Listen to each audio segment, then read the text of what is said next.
how can specialties, primary care, cardiology, nephrology collaborate to provide more integrated care and more equitable care for patients with type 2 diabetes?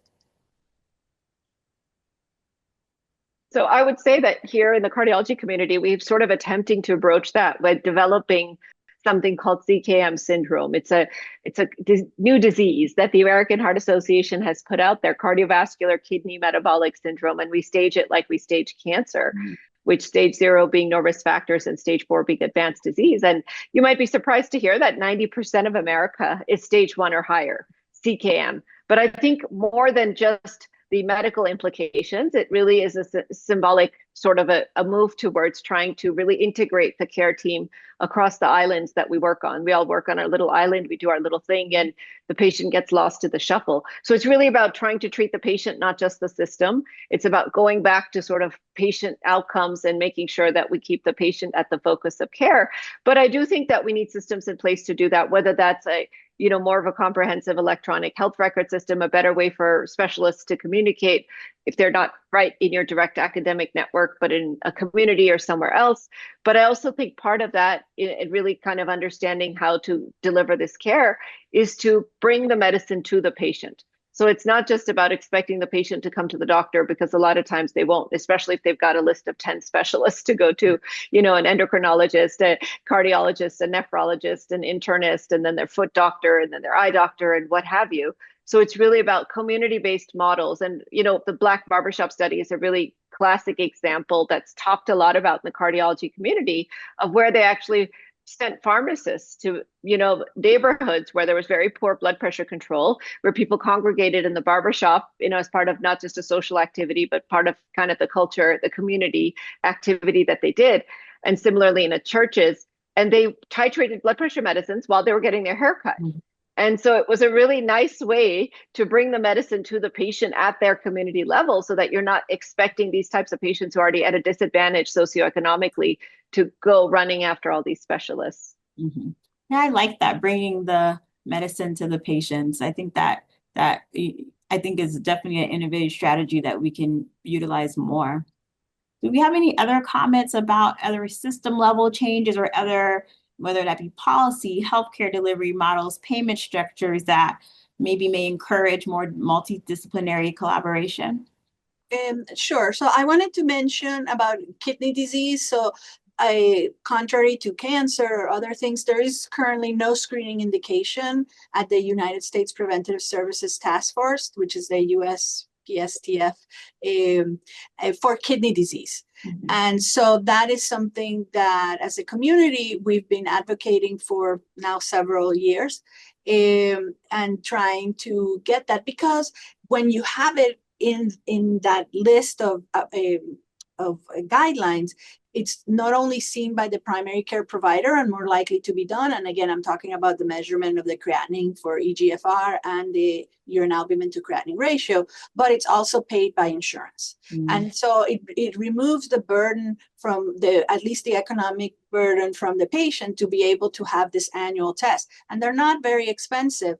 So we are still hoping for a positive outcome in the near future. But I think that would be a policy that would be very important, because kidney failure is very, very expensive. It's about $130,000 a year per patient. And kidney failure is the only disease in the United States that's universally paid for. If you develop kidney failure, you will get paid by the US government, the disease itself. But we can prevent that disease and not be so expensive if we treat early. And our hope is that nobody ends up on dialysis or requires a transplant in the future, because now we have the tools to be able to make that a reality, which we didn't have before.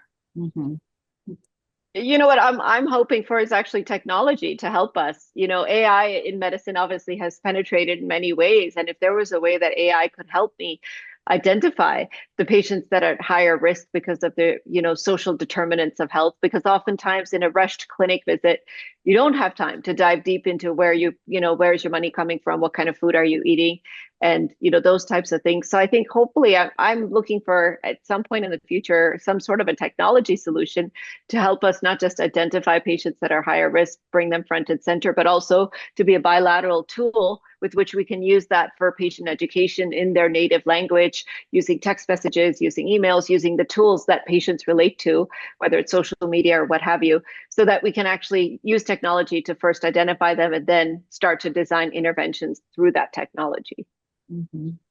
Yeah, I agree. AI and really informatic strategies as a whole, are, becoming more and more advanced. And I do think that in the future, they definitely have a role in, being leveraged to address a lot of the disparities that we see or really streamline the care that we give patients so that we're able to kind of give more patient-centered care. Along of the side of AI and really thinking of maybe different strategies or initiations that can be implemented.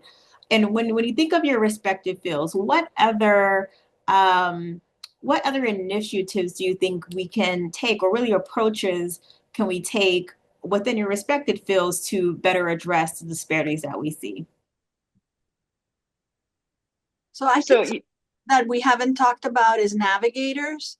Mhm. I think that patients, and I'm talking navigators in general for example, for our patients to do transplant, or for our patients that need a little bit more education so that they know that they can go to the nutritionist or the diabetes specialist, diabetes care and specialist educator, because they're going to be able to learn about nutrition and exercise, etc., so that they can really get their type 2 diabetes under control, so that they don't get the complications, because that's what we want to avoid.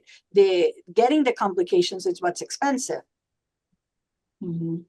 I think to piggyback on that, the other thing, it's a good idea. We need to really have more non-physicians involved. And we've done a lot of work with pharmacists. I think pharmacists are very underutilized. They know a lot, and they're really not working the top of their license. So we have a pharmacist clinic that can take care of people with diabetes who are, not doing great. And they coordinate the referrals and help get the prior authorizations through and really get people on evidence-based medicine and kind of serve as the quarterback for our patients. So I do think if there's something like that and we focus on folks who either we know are at high risk or are having poorly controlled disease and maybe have low social determinants, that kind of extra person they can speak with who will help coordinate, I think will mean a lot, because as was noted, those of us on this call are very busy with a lot of issues to handle and not as much time to dig deeply. And that kind of approach, I think, makes sense. Mhm. And I would add to that health systems care about dollars. And so if you can add dollars to addressing social determinants of health, I think people will listen, people will pay attention. And so if there were performance metrics or quality metrics that were tied to either some sort of a scoring system, a risk adjusted scoring system for social determinants of health to identify the patients that perhaps are those higher risk patients, and there were performance metrics that were more stringent tied to those patients, that may help more health systems put money and resources into designing systems in place that can actually systematically identify, manage, treat, educate, and really help streamline the care of those patients.